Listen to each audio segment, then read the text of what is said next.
पटांबर परिधाना नानालंकार भूषिताम नलिनीस्थिताम नलिनाक्षी महालक्ष्मी नमस्तुते।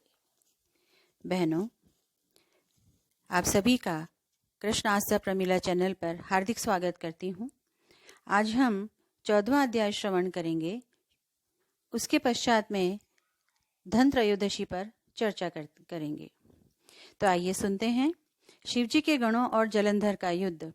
नारद जी राजा पृथु को कथा सुनाते हुए कहते हैं, जब जलंधर ने राहु से कहा हुआ समाचार सुना तो वह क्रोध से पागल हो गया और करोड़ों राक्षसों के साथ कैलाश के लिए चल पड़ा। जाते जाते उसे शुक्र और राहु दिखाई पड़े। उसका मुकुट भूमि पर गिर पड़ा। वेग के कारण वह स्वयं भी गिर गया। राक्षसों की सेना में सैकड़ों विमान थे। उनसे आकाश इस प्रकार भर गया जैसे वर्षा ऋतु में बादलों से भर जाता है। उसके प्रयत्न को देखकर इंद्रादि देवता छिप छिप कर शिवजी के पास गए और प्रार्थना पूर्वक निवेदन करने लगे। देवता बोले, हे स्वामिन, क्या आप हम देवताओं की आपत्ति को नहीं जानते?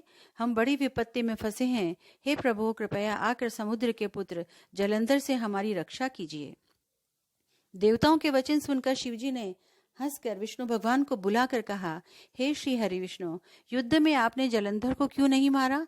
उल्टे आप अपना बैकुंठ धाम छोड़कर उसके घर में जाकर बस गए। विष्णु भगवान ने उत्तर दिया, एक तो वह आपके अंश से उत्पन्न हुआ है, दूसरे वह लक्ष्मी का भाई है। इस कारण युद्ध में मैंने उसको नहीं मारा। आप ही सदैव दैत्य का वध करते हैं, सो आप ही कीजिए। भगवान शंकर ने कहा, यह महातेजस्वी है, मेरे हाथों एवं हथियारों से न मारा जाएगा।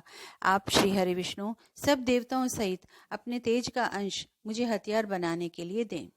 इसके बाद विष्णु आदि सब देवताओं ने अपना अपना तेज दिया। सबका तेज एकत्रित हो गया तो शिवजी ने भी अपना तेज दिया। फिर शिवजी ने उस एकत्रित तेज समूह की अग्नि शिखाओं से अति भयंकर सुंदर हथियार सुदर्शन चक्र बनाया। उसमें से शेष बचे हुए तेज से इंद्र ने वज्र बनाया। तभी शिवजी ने देखा कि कैलाश के समीप जलंधर अपनी सेना लेकर आ गया है। उस सेना में करोड़ों हाथी, घोड़े, रथ तथा पैदल सैनिक थे। उस सेना को देखते ही देवता लोग जिस तरह आए थे उसी तरह छिप कर चले गए और शिवजी के गण शीघ्रता के साथ युद्ध के लिए रणभूमि में उतर पड़े। शिवजी के आगे से नंदी, गणेश, स्वामी कार्तिकेय आदि युद्ध के मध्य से झूमते हुए कैलाश से शीघ्र ही उतर गए। तत्पश्चात कैलाश के पास वाली भूमि में शिवजी और असुरों में शस्त्रास्त्रों द्वारा भयंकर युद्ध हुआ। वीरों को उत्साहित करने वाले भेरी, मृदंग, शंख, घोड़े, हाथी, रथ आदि के शब्द होने लगे और पृथ्वी कांपने लगी। शक्ति, बर्छी, तोमर, बाणों के समूह, मूसल, पाश और पट्टिश आदि हथियारों से आकाश ऐसा लगने लगा मानो उल्काओं ने उसे ढक लिया हो। मारे हुए हाथी, घोड़ों और रथों से ढकी हुई भूमि ऐसी लग रही थी मानो पर्वत की चोटियों के पत्थरों से ढकी हो। शिवजी के गणों ने जिन राक्षस को युद्ध में मार दिया था उन्हें शुक्राचार्य मृत संजीवनी विद्या के बल से पुनः जीवित करने में लग गए। यह देखकर शिव के गण भयभीत और व्याकुल हो गए और उन्होंने देवादिदेव शुक्राचार्य के कारनामों का वर्णन किया। तब रुद्र के मुंह से ताड़ वृक्ष के समान जांघों और गुफा के समान मुख और स्तनों से वृक्षों को पीड़ित करने वाली अति भयंकर कृत्या नाम की राक्षसी प्रकट हुई। उसने युद्ध क्षेत्र में आकर बड़े बड़े राक्षसों को खा लिया और शुक्राचार्य को अपने उदर में छुपाकर अंतर्ध्यान हो आकाश में चली गई। जब शिवगणों ने शुक्राचार्य को पकड़ा हुआ देखा तो वे युद्ध के नशे में झूमते हुए प्रसन्न होकर राक्षसों की सेना को मारने लगे। तब गणों से डरकर राक्षसों की सेना इस तरह छिन्न भिन्न हो गई जैसे वायु के वेग से त्रस्त होकर तिनकों का समूह बिखर जाता है।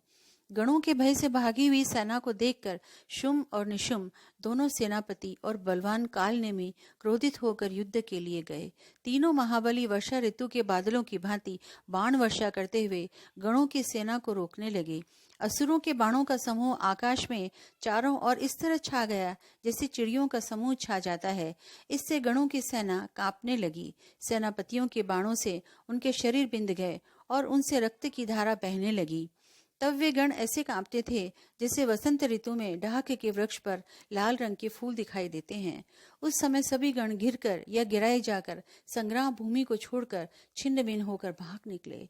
यह देखकर कि हमारी सेना हार रही है, नंदी, कार्तिकेय एवं अन्य वीर क्रोधित होकर बलपूर्वक उस महाबली दैत्यों को रोकने लगे। इति 14वां अध्याय। हम आज धनतेरस पर चर्चा करेंगे। धनतेरस अर्थात लक्ष्मी पूजन का दिन। भारतीय संस्कृति ने लक्ष्मी को तुच्छ या त्याज्य मानने की गलती कभी नहीं की है। उसने लक्ष्मी को मां मानकर उसे पूज्य माना है। वैदिक ऋषि ने तो लक्ष्मी को संबोधित करके श्री सूक्त गाया है, ओम महालक्ष्मी च विद्महे विष्णु पत्नी च धीमहि तन्नो लक्ष्मी प्रचोदयात्। महालक्ष्मी को मैं जानता हूँ, विष्णु पत्नी का ध्यान करता हूँ, वह लक्ष्मी हमारे मन बुद्धि को प्रेरणा दें।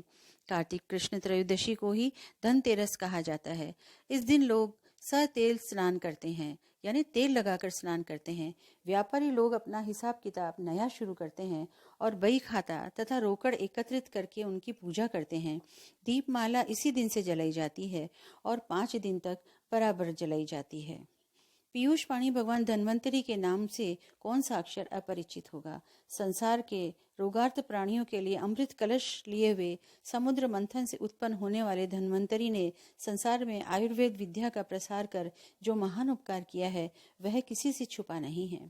कार्तिक कृष्ण त्रयोदशी उन्हीं भगवान का जयंती है दिन है, जिसे साधारण जनता धनतेरस के नाम से जानती है। अपनी कठिन तपश्चर्या, अवतरित साधना और गंभीर अन्वेषण पूर्ण अनुभूति से भरा आयुर्वेद सदृश महान ज्ञान प्रदान करने वाले इस आचार्य के प्रति हिंदू जाति कितनी ऋणी है, यह कहने की आवश्यकता नहीं। इस दिन जहां हमें उस महान आत्मा के गुणानुवाद गाकर उनके ऋण से मुक्त होने का प्रयत्न करना चाहिए, वहीं उनकी हर एक बात को गांठ बांध लेना चाहिए। आयुर्वेद के ऊपर भरोसा करना चाहिए और आयुर्वेद को ही अपनाना चाहिए। इस दिन हम प्रदोष काल में यम के दीपदान एवं नैवेद्य समर्पित करने से अकाल मृत्यु से बचते हैं।